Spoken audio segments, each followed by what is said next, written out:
guys, so today's video I'm going to be teaching you how to make this delicious apple pie. I really hope you guys enjoyed today's video. If you do, make sure to give it a thumbs up before you go, and please subscribe to my channel. Also make sure to follow me on Instagram that is linked in the description along with my TikTok. So without further ado, let's just get on with the video. First off, in a large pot you want to add your lemon juice and lemon zest. Then moving on to the apples I use Gala, Granny Smith, and Honeycrisp. Then once you have all your apples together, I'm using 11 apples by the way, that's how many you're going to need. And you just want to peel them, preferably with a apple peeler because that will make things 100 times easier. But I forgot I didn't have one, so I just used a knife. So peel your apples and then you want to cut and core them, and you can slice them into however thickness you want. So mine are kind of thin, I would say. And I used a mandolin for mine. It's definitely not necessary, and I don't think it made the process any faster, but that's what I used.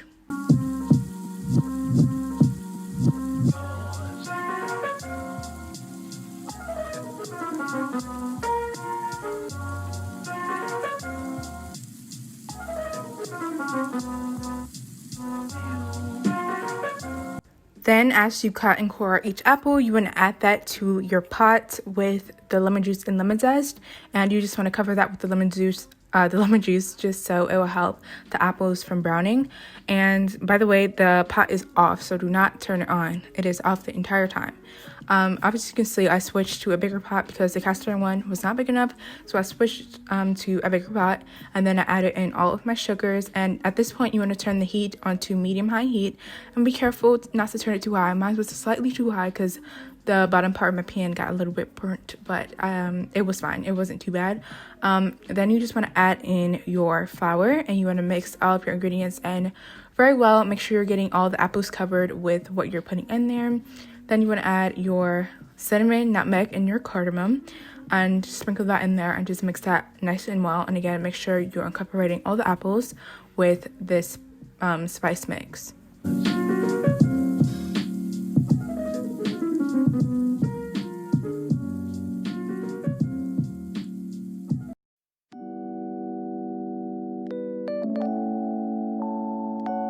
Then you want to put a lid on this and let this sit for 20 minutes, and make sure you are checking, I would say every 5 minutes, and mixing it up just so you the apples aren't getting stuck at the bottom, and all the apples are getting mixed around. So make sure to do that.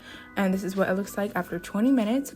Then we're going to transfer the apples onto a baking sheet. And we're just going to spread them out. I use 2 baking sheets, but I only show you guys me putting it on 1. And then once you finish doing that, you want to set in the fridge for 20 minutes or until cold while we prepare the dough. Moving on to the dough, in a medium-sized bowl, you want to add your flour, your sugar, and your salt, and you just want to whisk this until all the ingredients are incorporated.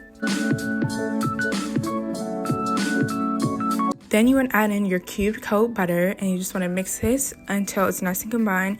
And if you have a pastry cutter, I recommend you guys use that, but I didn't have one, so at first I used the back of a fork, and then that was not getting me anywhere, so I ended up using my hands.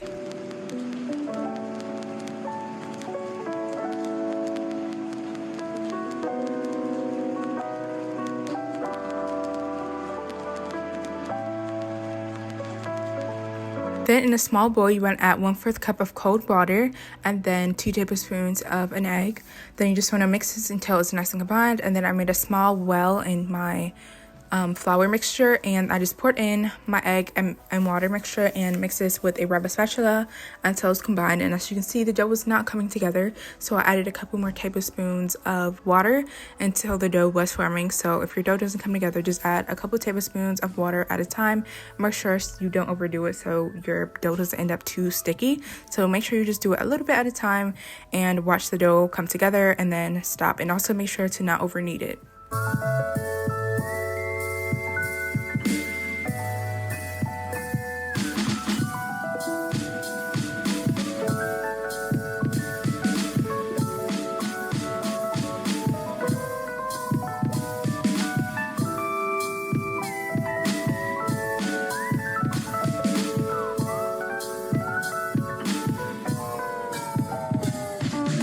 Then you want to cut your dough in half and cover each one with plastic wrap, and then set it in the fridge for 30 minutes.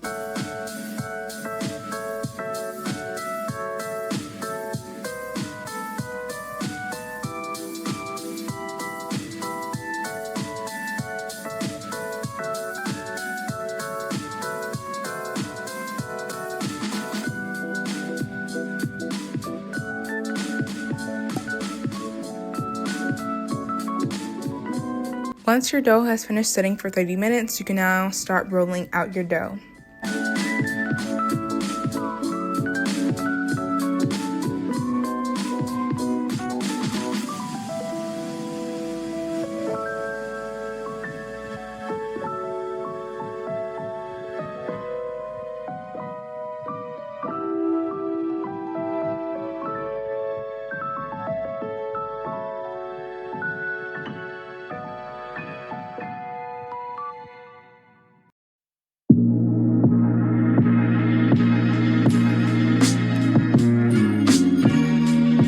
And I am using a 10-inch pie pan, and I got this from Target, and I sprayed the inside with some olive oil spray just so the pie crust wouldn't stick.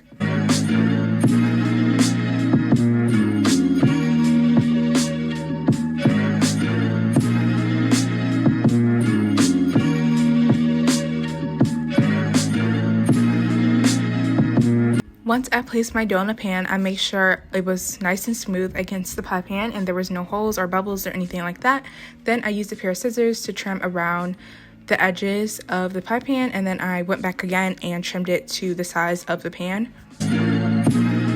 And I don't know if you guys noticed, but the pie pan does have like little crimps in it, so I just used my finger to help find it and made some crimps on the outside of my pie dough.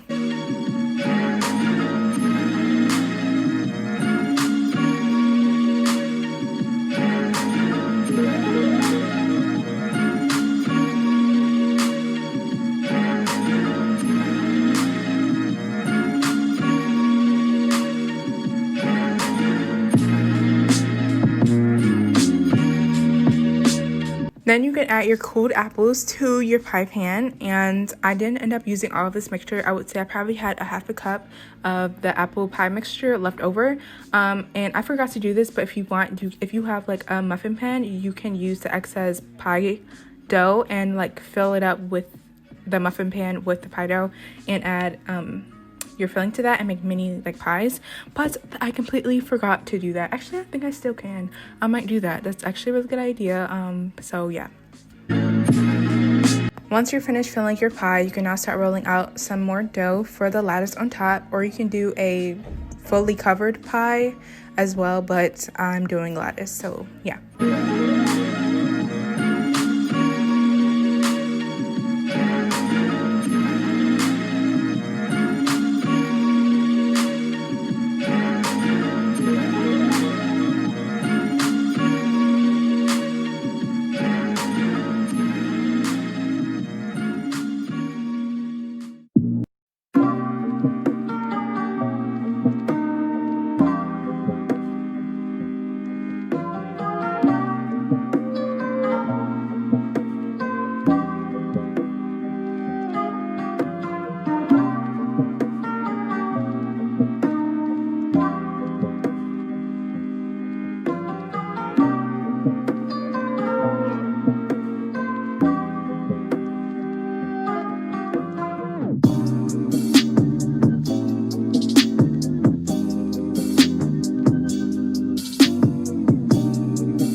Now you want to place the pie in the fridge for 20 to 30 minutes, and while that's in the fridge, place a baking sheet in the center rack of your oven and preheat to 425 and let heat up for 20 to 25 minutes, and make sure the baking sheet gets really hot.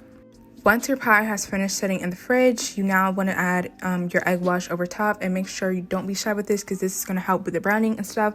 I feel like I did miss a couple spots of the pie, so make sure you guys pay attention and that there is no dry spots, because egg wash will really give it that nice golden brown color. And also, this is optional. You can just also sprinkle the top with some cane sugar. Now you can just place the chilled pie on the baking sheet in the oven and bake for 15 minutes. Now we're going to make this little foil contraption to help stop the pie from browning too much. So first you want to create a foil sheet that's the same length of your pie. Then you want to fold in half again. Then at the corner you want to make a half circle. So when you open it, it will be a full circle. Mine was more of an oval, but you get the idea. It worked the same.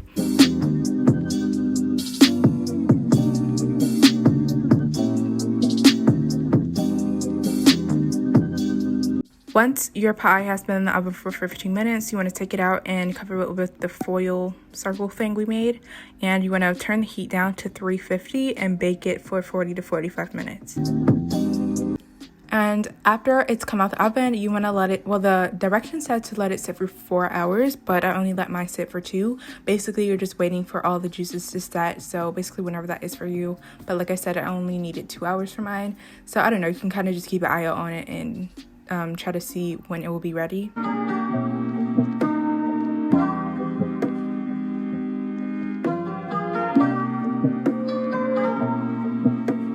And that is today's finished recipe. This apple pie was very delicious. If I was to change some things, I would make the crust a little bit thicker because I feel like I wanted more of the taste. This pie has a lot of apples. I don't know if you guys noticed, but it definitely has more apples than like a regular apple pie, which is very delicious and I really like. But for that reason, I wish I made the crust a little bit thicker and maybe a little bit more lattice on top just so I can have more of the crust.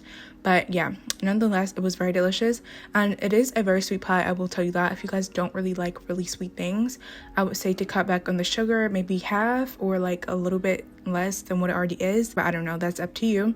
Just letting you guys know. But it was definitely delicious and something I would make again.